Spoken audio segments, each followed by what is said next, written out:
امام ساری امت کے امام سیدنا امام ابو حنیفہ رحمۃ اللہ علیہ، کسی نے ان کی تعریف کی بھئی یہ بہت بڑی ہستی ہیں، بہت بڑے عابد ہیں، بہت بڑے فقیہ ہیں، تو آپ رونا شروع ہو گئے، گریہ طاری ہو گئے۔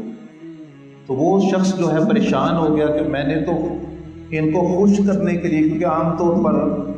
یہی ہوتا ہے کہ بندہ خوش ہوتا ہے جس کی تعریف کی جائے، چاہے وہ جھوٹی شوٹی بھی ہو، تو وہ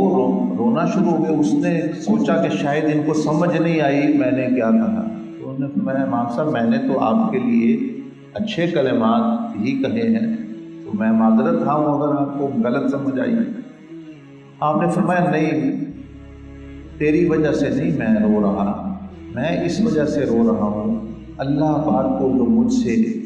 محبت اور جو کرم اللہ پاک کا مجھ پر ہے، وہ جو شان کریمی ہے اس پر رو رہا ہوں کہ تم میری تعریف اس لیے کر رہے ہو کہ اس نے ستاری کی چادر سے میرے عیب چھپائے ہوئے،